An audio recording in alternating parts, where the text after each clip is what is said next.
Kompas Petang berlanjut, saya Tifal Solesa.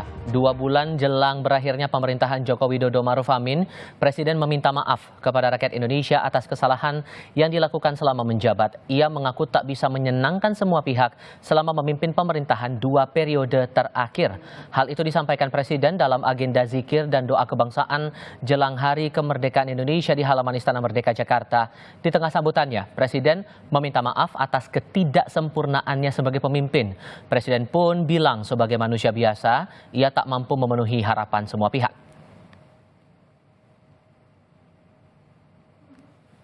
Beserta Ibu Negara Iriana Joko Widodo dengan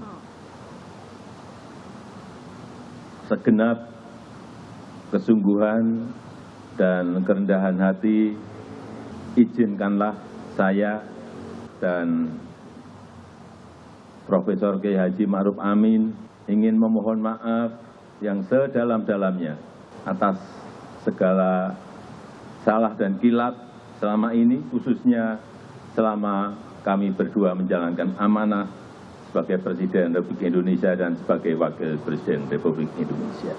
Kami sangat menyadari bahwa sebagai manusia kami tidak mungkin dapat menyenangkan semua pihak. Kami juga tidak mungkin dapat memenuhi harapan semua pihak. Saya tidak sempurna, saya manusia biasa, kesempurnaan itu hanya milik Allah Subhanahu wa Ta'ala.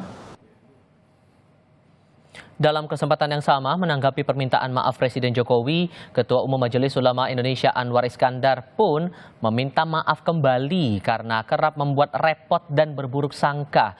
Ia menilai tugas dan amanat para pemimpin negara itu tidak mudah.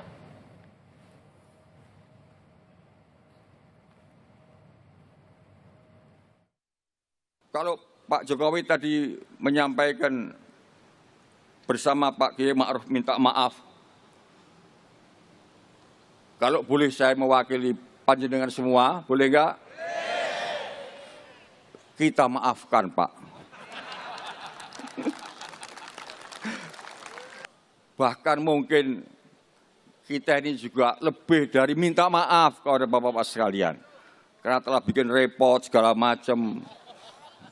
Kadang-kadang itu suudon saja. Kena yang enggak, ketemu yang enggak, maidu tok, Masya Allah. Ini gimana ini? Di lain pihak, menanggapi permintaan maaf Presiden Joko Widodo jelang akhir masa jabatannya, juru bicara PDI Perjuangan Chiko Hakim menilai sudah terlambat. Kata Chiko, permintaan maaf terlambat karena menurutnya banyak kerusakan yang terjadi pada masa pemerintahan Presiden Jokowi. Salah satu yang disebut Chiko yakni pembegalan konstitusi untuk meloloskan anak Jokowi maju Pilpres.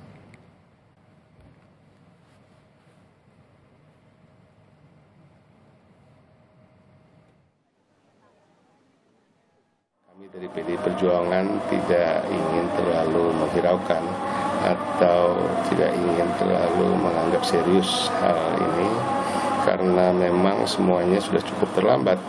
Kita tahu dalam beberapa tahun terakhir ada penyalahgunaan dalam kekuasaan sehingga terjadi pembegalan dalam konstitusi kita untuk meloloskan putra sulungnya, dan kemudian baru-baru ini juga di Mahkamah Agung dilakukan lagi untuk meloloskan putra bungsu yang bersangkutan.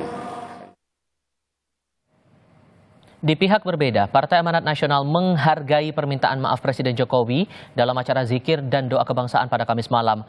PAN menilai sikap Jokowi yang mengakui adanya kekurangan selama 10 tahun menjabat sebagai presiden sebagai wujud seorang negarawan.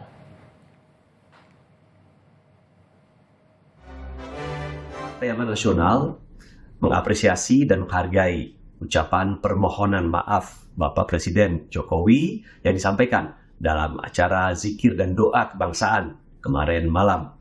Beliau mengakui bahwa sebagai seorang kepala negara tetapi juga sebagai seorang manusia biasa tentu bisa berbuat kesalahan. Ini adalah sebuah bentuk kenegarawanan beliau yang mengakui adanya kekeliruan, kekurangan, ataupun kesalahan dalam 10 tahun pemerintahannya. Tentu kami sebagai warga negara, sebagai partai politik, sebagai anggota masyarakat Indonesia menghargai apa yang disampaikan oleh Bapak Presiden. Dan kami ucapkan juga dalam kesempatan ini terima kasih atas pengabdian beliau selama 10 tahun menjadi kepala negara di Republik Indonesia. Berbeda dengan PAN, Partai Kebangkitan Bangsa menilai ada tempat untuk Presiden menyampaikan pertanggungjawaban selama menjabat. Meski yakin masyarakat akan memaafkan, PKB menilai Jokowi yang menerima mandat dari rakyat tetap harus mempertanggungjawabkan janji-janji politiknya. Salah satunya, janji pertumbuhan ekonomi hingga 7%.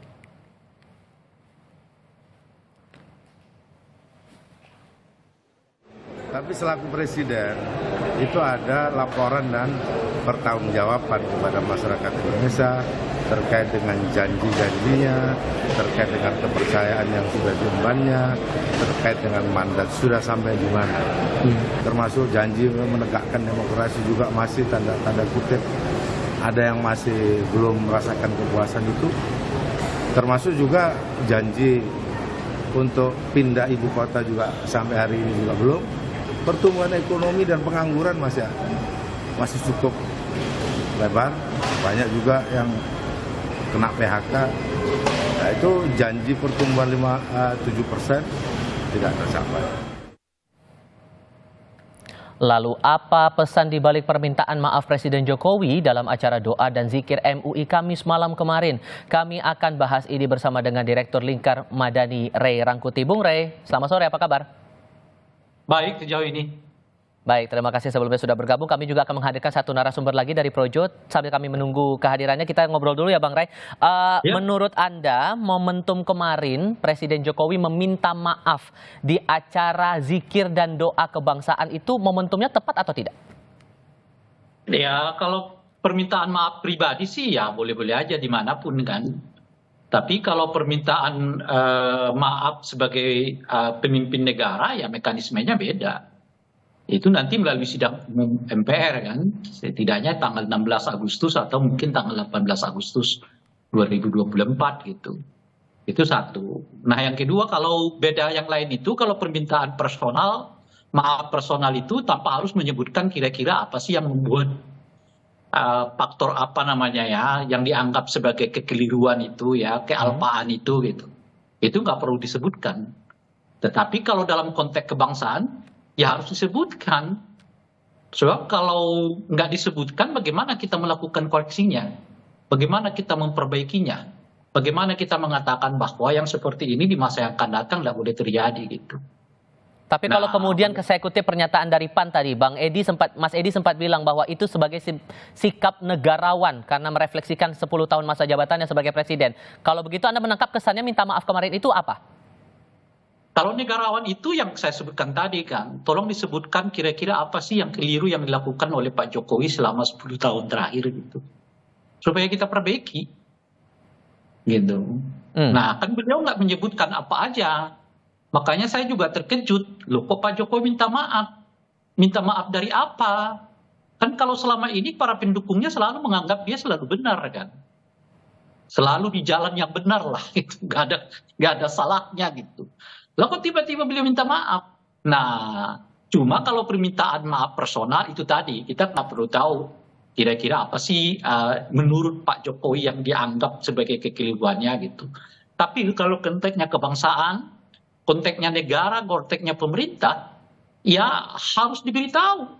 Saya gagal di sini, saya nggak memenuhi ini, dan seterusnya itu. Sehingga dengan begitu, semua pengakuan-pengakuan yang dianggap kegagalan pemerintahan yang sekarang, itu dijadikan sebagai bahan evaluasi dan landasan untuk melakukan perbaikan gitu.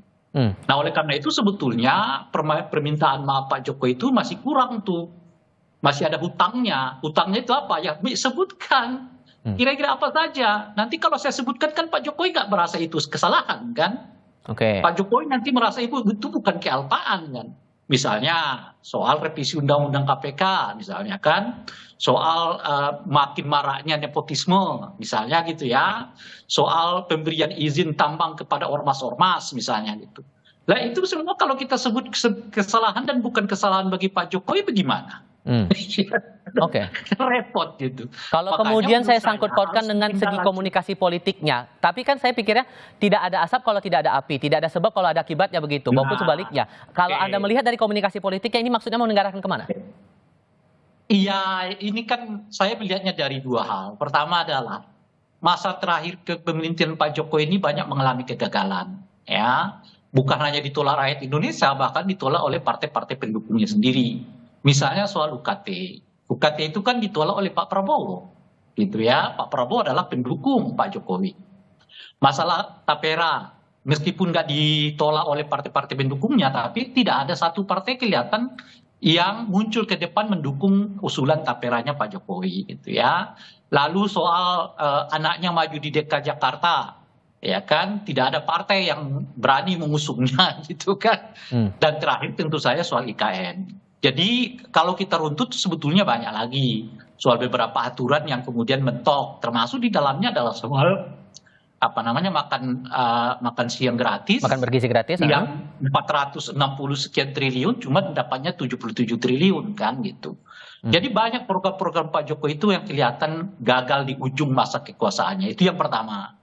Dan dia melihat sendiri bahwa partai-partai pendukung dia hari ini ternyata nggak sesolid dan nggak sekuat yang ia bayangkan, bahwa apa yang ia katakan dengan sendirinya akan mewujud di dalam persetujuan partai-partai pendukung. Gitu Walaupun ya. kemudian, kita tahan dulu di situ Bang, Yang karena ketiga, pertanyaan menariknya yang ketiga begini, nih. karena ada pernyataan juga dari Sorry, Presiden. masih ada yang ketiga nih. Oke, Nah, silakan yang singkat. ketiga adalah beliau saat ini memang nggak punya pegangan karena tidak punya partai.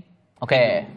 Jadi menjelang lengser ini, presiden yang tidak punya partai, ya mau tidak mau harus menopang dirinya kepada permaafan keseluruhan rakyat Indonesia.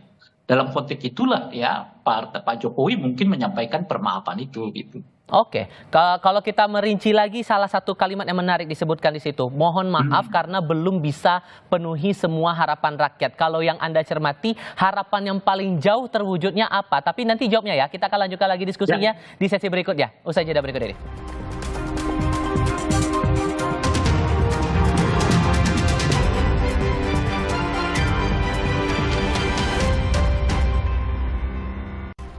Kami sampaikan kembali informasi menjadi dasar diskusi kami kali ini, Saudara. 2 bulan jelang usahanya pemerintahan Joko Widodo Ma'ruf Amin, Presiden meminta maaf kepada rakyat Indonesia atas kesalahan yang dilakukan selama menjabat. Ia mengaku tak bisa menyenangkan semua pihak selama memimpin pemerintahan 2 periode terakhir. Dengan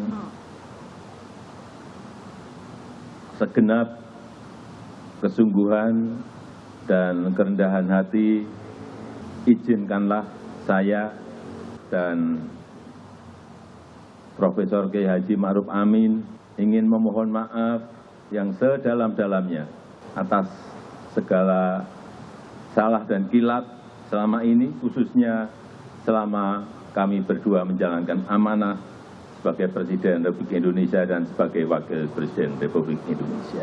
Kami sangat menyadari bahwa sebagai manusia kami tidak mungkin dapat menyenangkan semua pihak.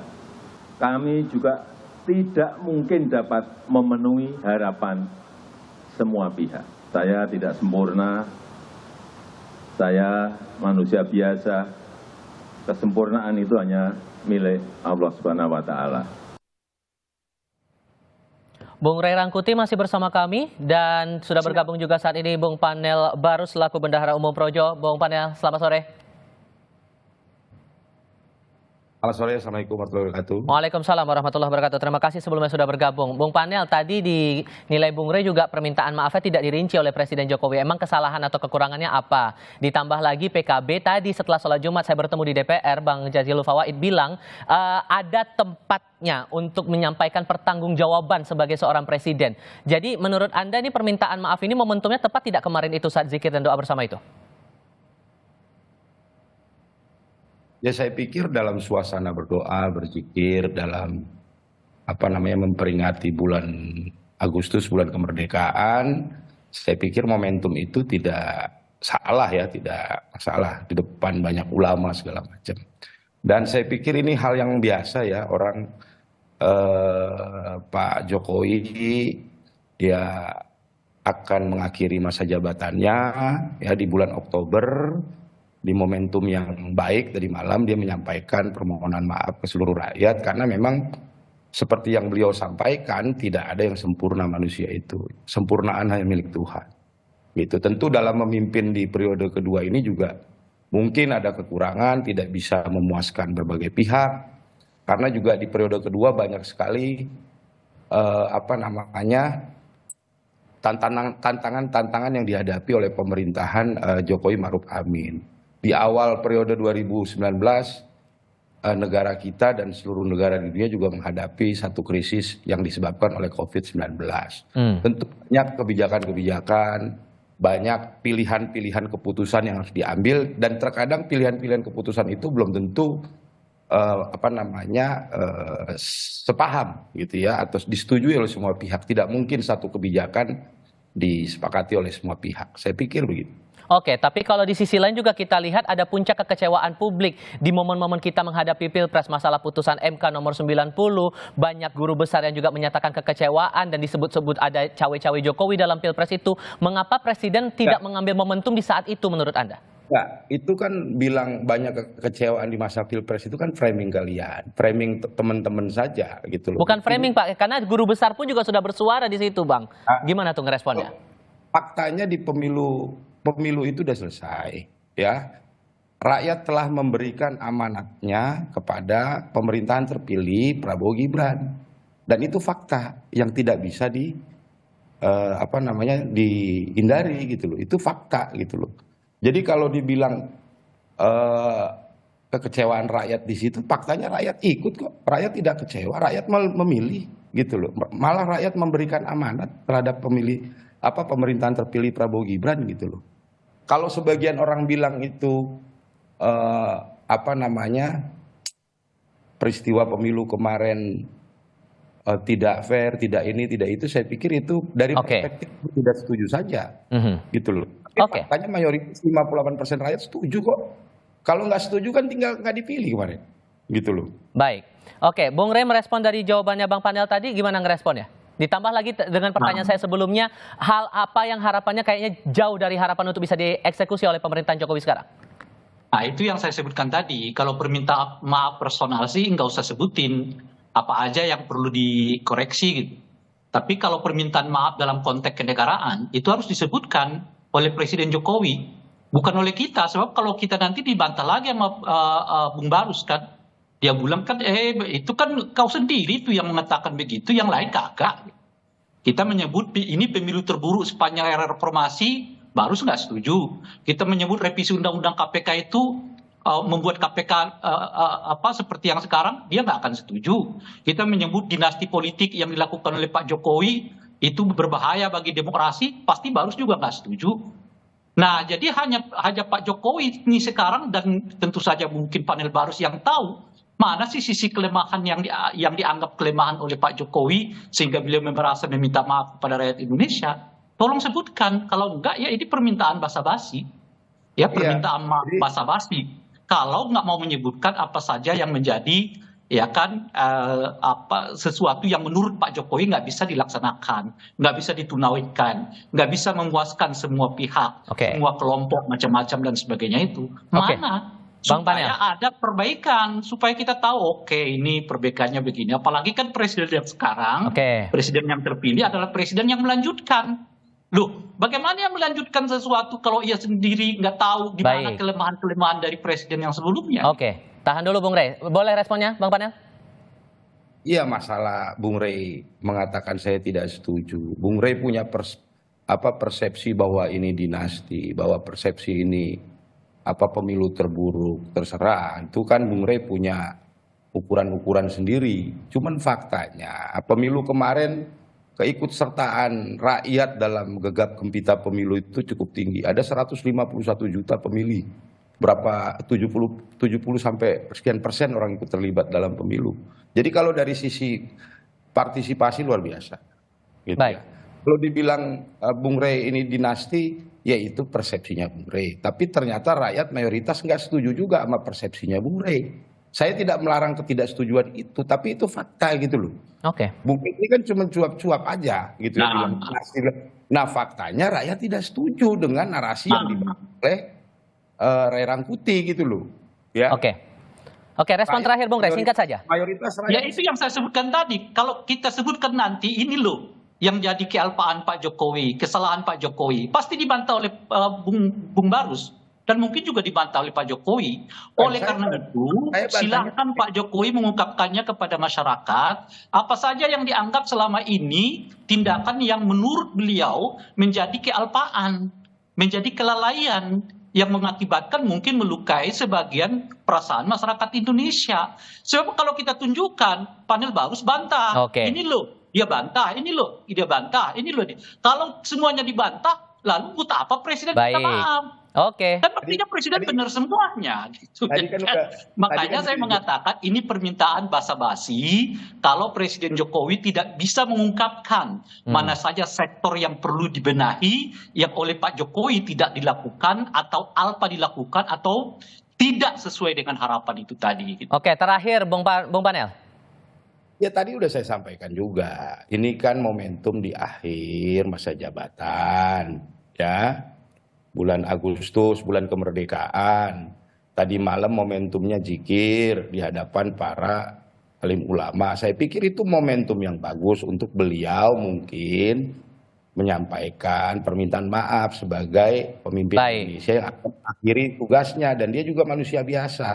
Tadi saya bilang, di periode kedua ini banyak tantangan-tantangan.